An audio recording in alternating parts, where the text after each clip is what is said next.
Today's April 5th, 2019, and this is episode 94 of, I don't know where the PlaneSavers sign is. Hold on one sec, folks. It is over here. PlaneSavers! So, folks, if you haven't seen yesterday's episode, because it is happening pretty quick, right now, as you're watching this, I'm actually physically traveling to Montreal.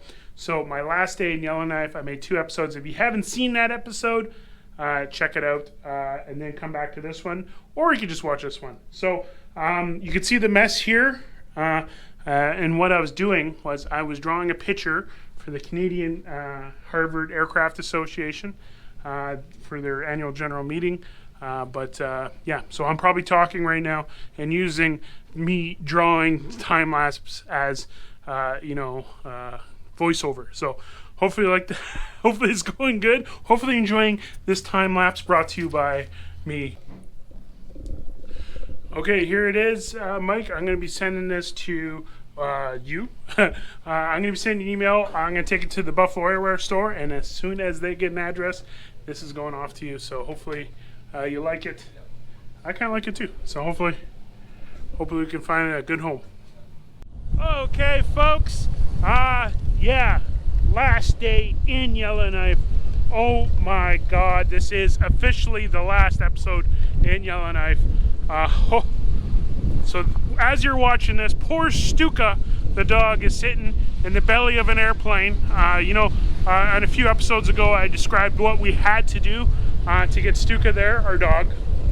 We flew on a Dash 8 and then to an Airbus. So I'll be filming, actually I'm filming right now as we're flying to Montreal. So that will be on episode 95, I guess, coming up. And then it's going to be, once Ronnie gets to the airplane, it's going to be all hands on deck, which means we're going to have exactly 2 months. So let's talk a little bit about what the setup is going to be in Montreal. Luckily, Benoit has sent some footage of them unloading the Seacan, and I can show you guys where we're going to be located in the airport. And yeah, so let's cut to that footage here now, and when you get back, I'm going to talk a little bit about volunteers and how you guys can help out and how that's going to be structured. So I'm going to throw it out to Benoit. Benoit here in Montreal. We are here with the crane on the truck. The container arrived here. It's little chilly this morning, little wind, feeling -6 and -1. I absolutely don't know how it is in Fahrenheit. So let's see what is happening here now in Montreal. I want to thank Benoit and Nick for getting that Seacan in the right spot. And you can kind of see with this video, but I wanted to go up even a step further. Let's go into space, and I can show you exactly where we are. So, of course, that's the Earth, and we're going to zoom in to Montreal, but more importantly, Saint Hubert. Now, here's the Saint Hubert Airport, and this is the taxiway that the airport actually gave us. And you can see this where the airplane is. That's where the Seacan is. And that's where we're going to spend the next 2 months of our lives. So yeah, that's the airplane. That's where we're going to be at. And yeah, so it being the last day, getting everything ready to go. It's been one heck of a ride, folks. 94 episodes here in Yellowknife. And we have about 90 more to go. So yeah, should be pretty good. Okay, as promised, I wanted to explain a little bit to you guys about the volunteers. So the volunteers, how it's going to work is, again, Stella's got the list. She's got about 56 like high quality volunteers, people that have passed the vetting process of Stella's million questions. And yeah, so I'm pretty excited.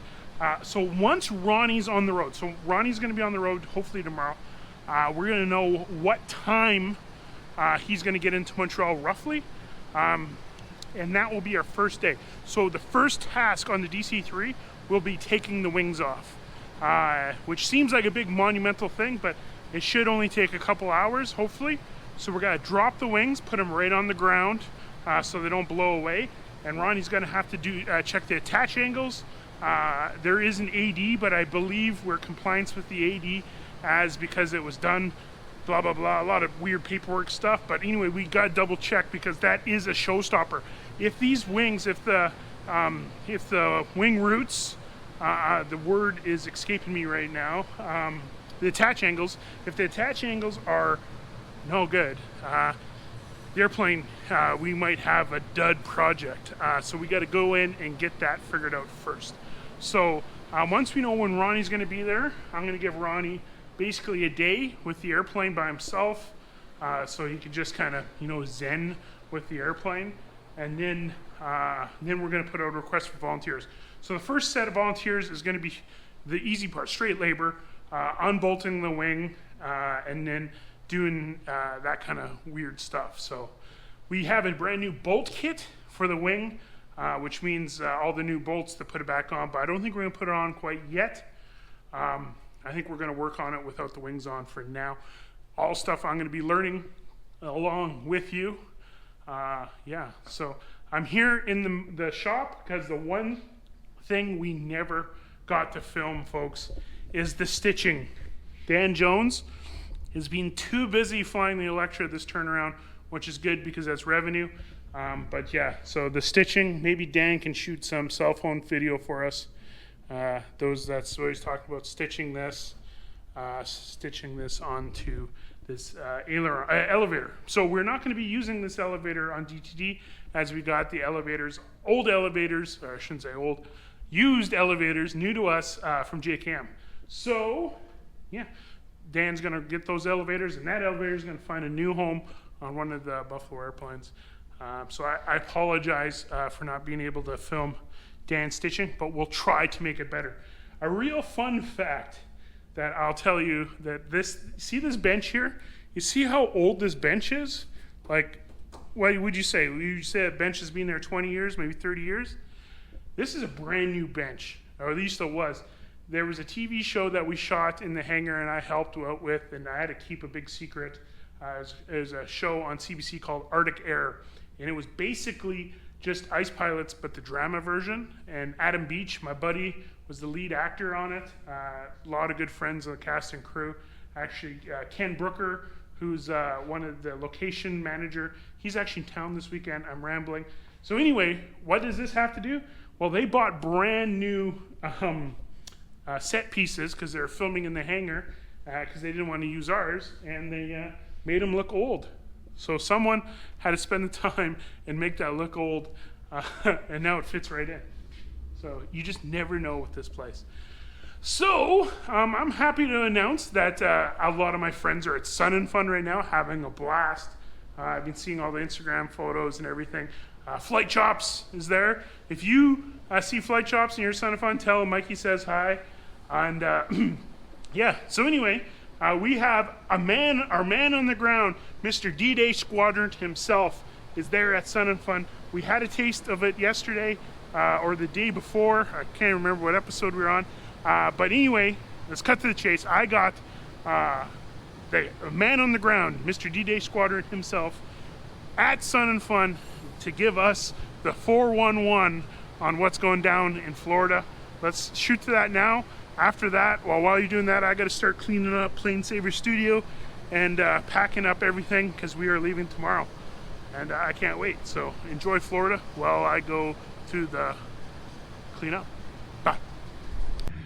Hey Mikey, Mo here again from Sun and Fun. Right behind me there is Taco Bell, operated by the Valiant Air Command Museum in Titusville, Florida. Another C-47 that will join us to the flight to Normandy in a few weeks. This is actually a very historic aircraft because it flew pretty much all the main missions in World War II. Battle of the Bulge, obviously, Operation Overlord, D-Day, Varsity, Market Garden, and she continued to fly even during the Berlin airlift, which is very rare. So again, another rare aircraft. She's looking beautiful, and we surely look forward to fly with her in Normandy. So Mike, last week episode you show our very nice video that we did to promote the DDay Squadron. Today I'm going to show you a few of the airplanes that will go to Normandy with us. Right now we have 18 airplanes leaving on May 19th head to Goose Bay, from Goose Bay to Narsarsuaq, Narsarsuaq, Reykjavik, Reykjavik, Prestwick, Prestwick, Duxford, Duxford. We'll do the cross-channel flight on June the 5th, and we'll go to Caen-Carpiquet. So right now, the F-16 is coming back again. I'm sorry guys, but this is the only time that didn't rain today, and I had to be very quick to close this video, but I'll be back in a few seconds. Here I am, Mikey, another DC-3 behind me. This airplane was actually built as a DC-3 and then went to Europe, flew for Swissair, was never converted to a C-47. So it's an original DC-3. It is now owned by Dan Grider down in Griffin, Georgia. And I believe she was recently repainted. I believe this is his new sponsor. And again, very well kept, good looking airplane, and it is one of the 4 DC-3s we have on DC-3 C-47s we have here at Sun and Fun today. Hey Mikey, I'm here again. Right behind me there is a DC-3 TP of the Missionary Flight International based in Fort Pierce, Florida. They support missionaries in Haiti and the Dominican Republic.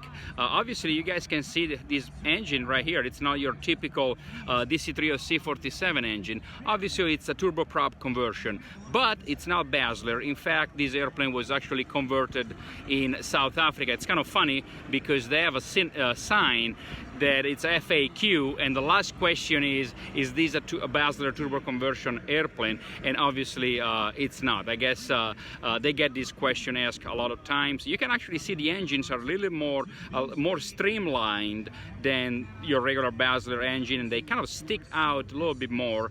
But anyway, this is the testament of the greatness of this airplane. 80 plus years later, people are still flying it, actually for real missions.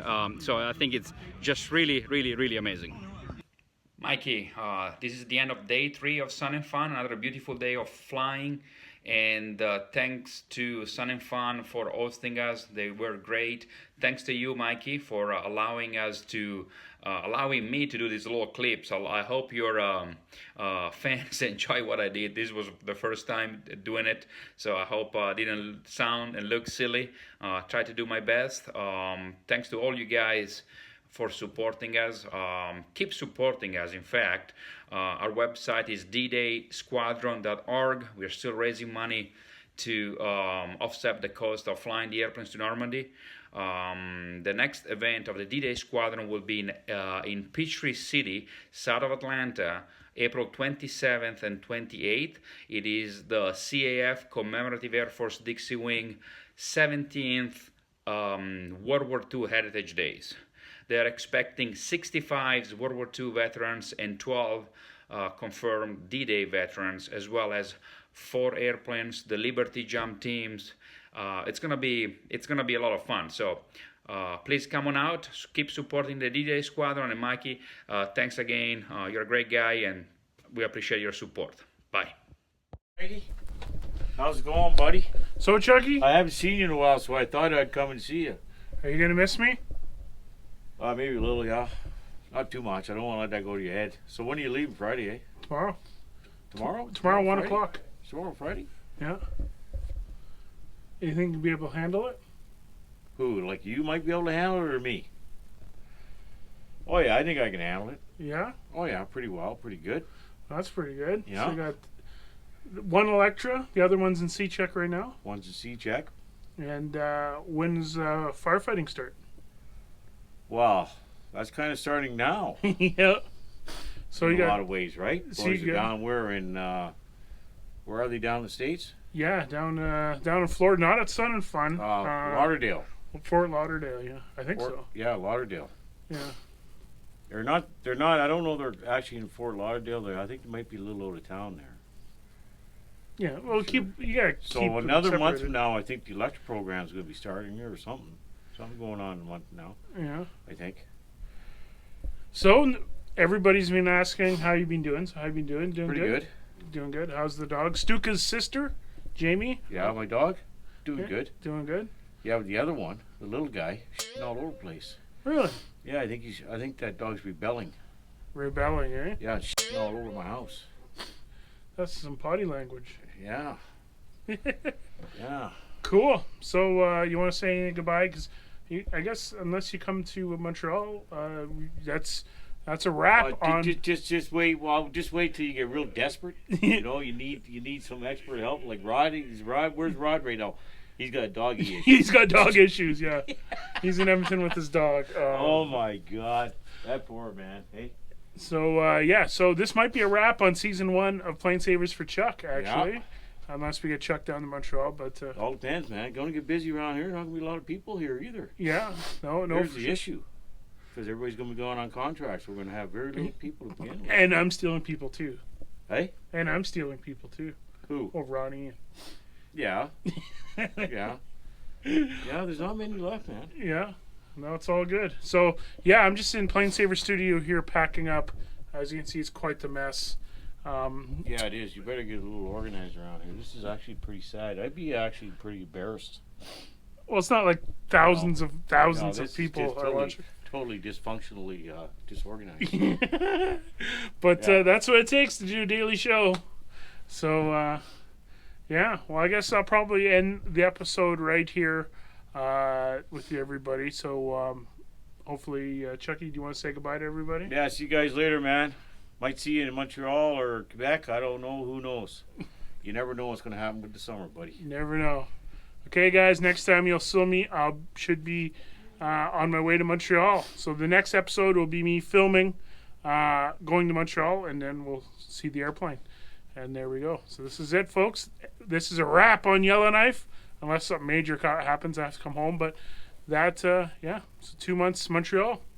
Okay, brother, you take care of yourself.